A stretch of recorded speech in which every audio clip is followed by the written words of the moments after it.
Welcome to Ken Reviews. I'm Ken, Mr. I'm gonna watch it so you don't have to. And this is a review from Mr. and Mrs. Smith.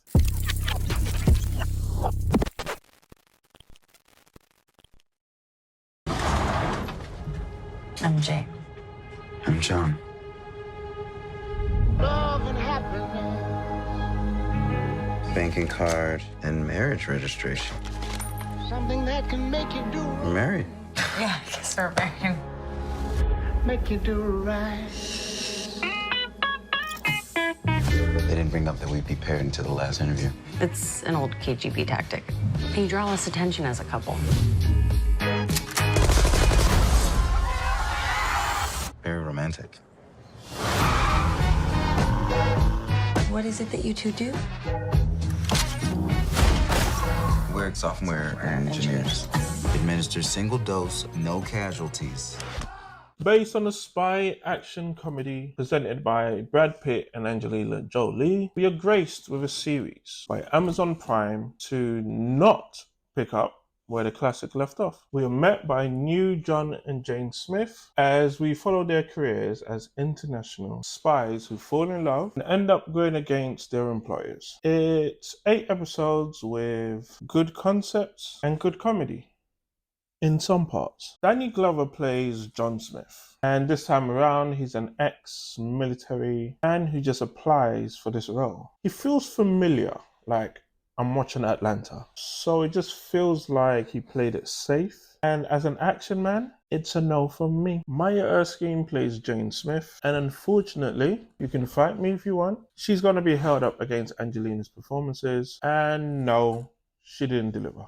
I'm not sorry. It's really bland performances from both of them, to be honest. With them capturing a few good scenes together. Their best scenes are when they're being socially awkward and sarcastic with each other. For those parts, they nailed it. There are a few cameos from the likes of Ron Perlman, Ragnar Moura, Alexander Skarsgård, and a few others. None of these people have any impact on the story or the show. They are easily and quickly forgotten. It felt like a big budget, but I'm not sure where the budget went. The choreography is bad here.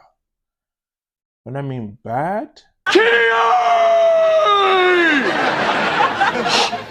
everyone just feels like they came out of a beginner's judo class. And the gunfights were just not it. There are some standout kills, and the show did prove to be more on the violent, gory side. Although I liked it, it wasn't necessary. It's not what we signed up for. It's not what we're here for. We visit different locations, which was nice. A change of scenery was always good, but it wasn't enough to save the show. Now, if you name this show The Joneses, Rush Hour, Multiverse of Awkwardness, just name it anything else, then yes, maybe we'll be able to digest it better. But no, everything has to be a reboot now. And that's why it suffered. Everything suffered here. First of all, these two new spies know of each other from the jump, from the beginning. They know, hey, I'm a spy, you're a spy. So that's the premise of the whole movie gone down the drain. Then you pitted two performers who I'm sure are great actors in their own respect against husband and wife. So their chemistry was always going to be a struggle to match Pitt and Jolie. There was no chemistry here. These lot felt like roommates, and every love scene was like, meh. We didn't have background stories to attempt to give these guys some depth, but instead, it made it out like these guys are some emotional spies who don't want to kill, but applied for a job which requires killing. There are these weird time skips, which just make it more awkward because you get lost in the story. John and Jane were not convincing as spies, and they made for some meaty action scenes. There was no finesse, there was no swiftness. Like, you're not action, man. You're supposed to be spies. You're supposed to be clean cut with it. All of their missions felt like luck and plot armor was just on their side. I can't stress how awkward this was. I had to keep reminding myself that this is supposed to be a reboot, a retelling, whatever you want to call it. There was no balance. It fought itself on whether it wanted to be serious or comedic. Neither worked. Now, this is where the showrunners actually had the right idea and somehow got lost, so it's not all bad. It points out that in this universe, there are many Mr. and Mrs. Smiths. So anyone standing next to you, walking past you, could be an assassin. I liked that whole premise. So through the show, they meet this other pair and it makes for some really funny dinner scene. Again, that last episode is where it catches the essence of the original film. It's not just a simple copy and paste, but you grasp the enjoyment of knowing these two love each other, but yet they feel they need to kill each other. It's a very simple recipe. We saw it work in the movie, so why not just put it into the show? They even go as far as to kind of swap roles, where it felt like Glover was playing Jolie's character, and that made for a nice, refreshing twist. Simply put, they could have fleshed out the last episode into 2 hours and called it a sequel, a reboot, or made it into 4 episodes, the whole season into 4 episodes, based off that last episode, and called it a limited series.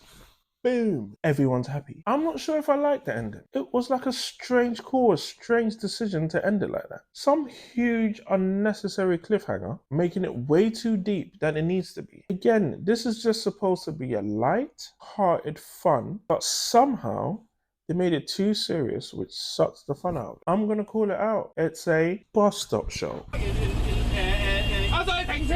A bus stop show. So I can't even say it's that. I'd rather walk to my destination on this occasion. It's a cute attempt to introduce the new generation to this franchise, but the original is timeless, and we didn't need this. However, just name it anything else. Stop the reboot, and I definitely don't expect another season. Did you enjoy the show? Have you seen the original? Are you Team Glover or Team Pitt universe? Do you want to see another season? I know you don't. But can we get some more Citadel, please? If you're enjoying these reviews, look through the spy hole and hit that subscribe button. Like, comment, let me know what you thought. And guys, let's stay undercover.